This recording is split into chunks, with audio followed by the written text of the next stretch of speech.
बिदा ब्लेक कब्रा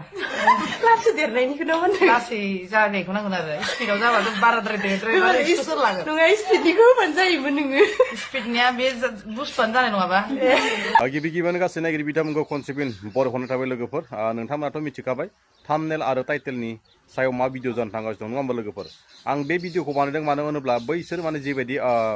ब्लेक कब्रा आरो लोगोसे हिन्जावफोरनि बडिसनि लोगोसे हमना ला मानेखानि मुलिफोर बिसोर फानगासिनो दं आरो लोगोफोर बिनि सायावसो फंसे बाथ्रा बुंगोन आं मानो होनोब्ला बिसोरखौ आङो फाननाङा होननानै आं बादा होनो सानाखै दै जायबायदि मानसिया इउज खालामदों बेखौसो माने आं एसे संरैखाथिनिफ्राय एबा माने गावखौनो एसे माने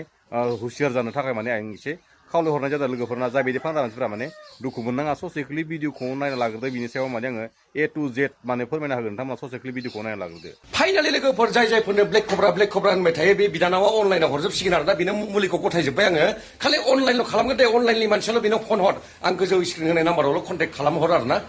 लांफैजोबदो दे एबार लोगोफोर बिहरजोबदो आरो गोजाननिबाबो लांफैजोबनांगौ ना बिहरजोबनांगौ बिहरजोबदो नै बिहरजोबदो लाखिजोब्बाय बे बुरजा लाखिबाय आरो ना हलसेलाव अनलाइनल' हरगोन खालि अनलाइनल' बे गोजौ होनाय स्क्रिन नाम्बारावल' थुदो मोनजोबसिगोन दे लोगोफोर नोंथांमोनाथ' मिथिखाबायना ससे क्लिप भिडिअखौ नायनानै नङा होमबा लोगोफोर जोंहा दा साननैसो माने फेसबुकाव ब्लेक कब्राया बिराद फेमास जागासिनो दं आरो लोगोसे हिन्जावफोरनि माबा बडि गिदिर जानाय लोगोसे मानेखानि मुलि नङा होमबा लोगोफोर आं मानेखानि बिखय इमान मिथिया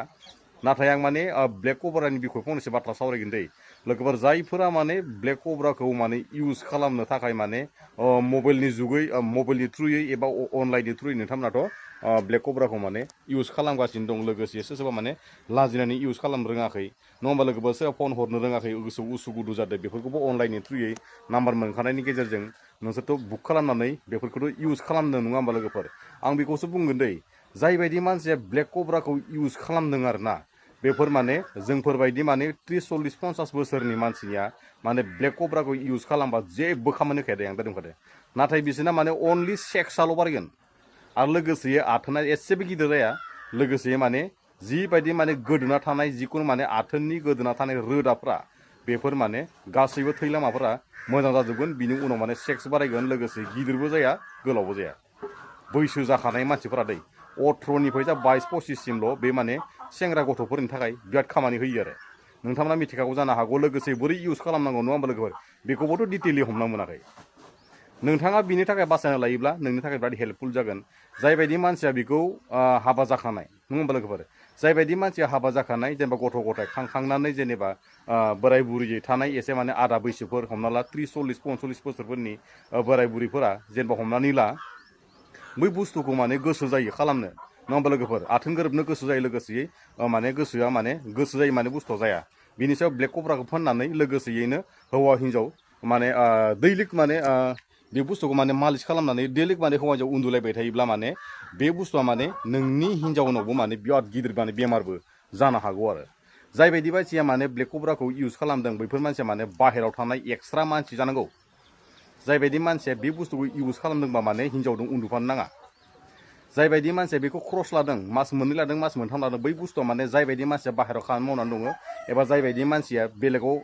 परदेशफोराव थायो बैफोरबायदि मानसिया माने इउज खालामनासो बै बुस्थुखौ माने आथोन गेलेनायाव बाहायनांगौ जायो माने बिफानि ओरैबायदि आरो ना लोगोफोर नों बे बुस्थुखौ इउज खालामनाय लोगो लोगोनो नै दा मालिस खालामनाय लोगो लोगो दानो आथोन गेलेनांगौ बिदिब्ला माने नोंनि हिन्जावाव बिराद गिदिर बेमार जाखागोन आरो बे एकदम माने रिलेखा आरो दायो लोगोफोर डाइरेक्ट माने लोगो जायबाबो नोङो माने लाखैनो माने बैसो हमनायदो जानायखौ नुनो मोनगोन आरो लोगोसे आथोना जिबनाव देरखाया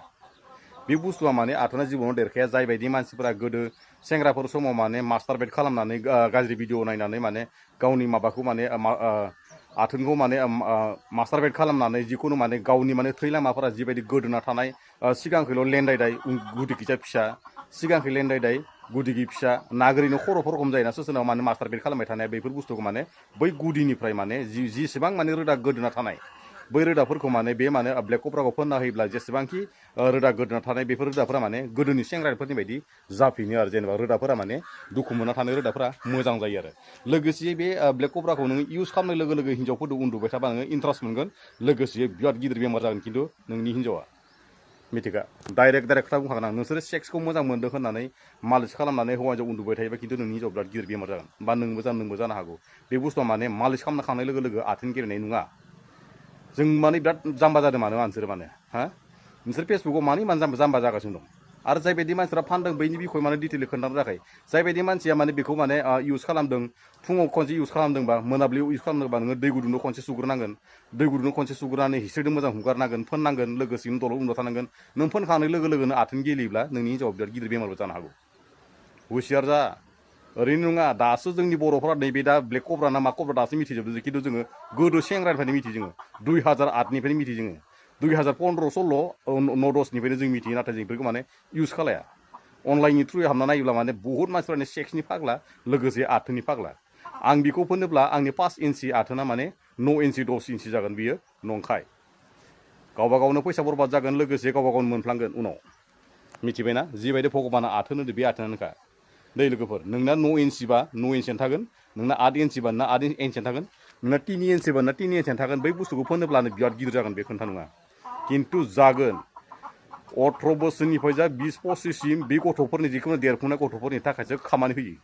बा नोंथाङा हाबा जायाखैबा नोंबो खामानि होगोन जों दा हाबा जाखानाय मानसिले मानो नांगौ बेफोरखौलाय आरो इउज खालामब्लाबो माने नोङो फोननाय लोगो लोगोनो